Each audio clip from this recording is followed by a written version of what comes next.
Hey, hey guys, it's me, and welcome to Trevor Miller Entertainment, where comic books meet musical theater. I really think I need a new intro. I just think I need to workshop that a bit better, especially since those aren't my only two main things. Um, anyway, this one is Superman 3 versus Spider-Man 3. Similarities. Both have my favorite on-screen live-action versions of my favorite superhero from each company, Spider-Man and Superman.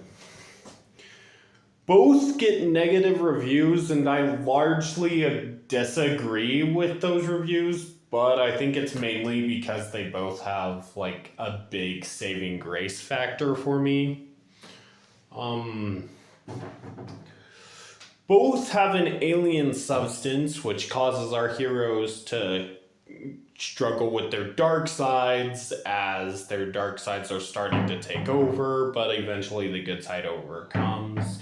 The symbiote and false kryptonite both introduce a kind of new love interest who in the comics actually came before the one we're more familiar with.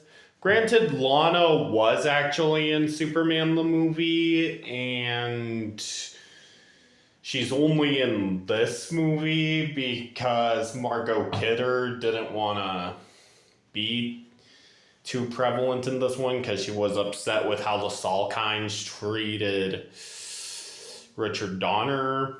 And whereas Gwen, this is her first appearance in the Spider-Man trilogy, and Kirsten Dunst is still as big a part of as MJ as ever, but still you get where they kind of come similar.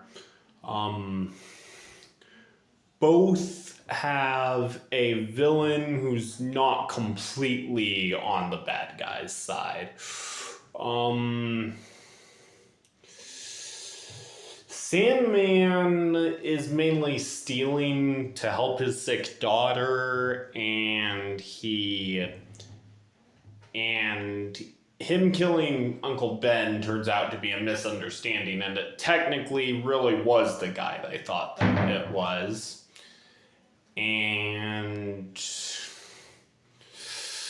Gus Gorman just let his greed get to his head. Both have a villain, or I guess New Goblin's more an anti-hero, but who basically just feels like a rehash of the villain from the first one. Harry takes up Norman's mantle, and Webster is really just here because Gene Hackman felt the same way Margot Kidder did, and you can tell because he's written to be fairly similar to Lex.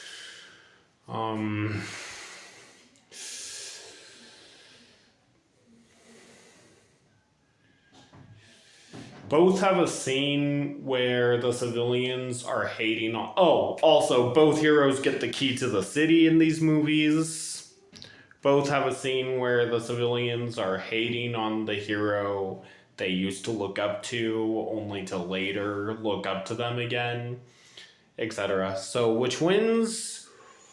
Now, as I said earlier, I disagree with the critics on both these movies, but I think that mainly is because Christopher Reeve and Tobey Maguire saved these movies for me.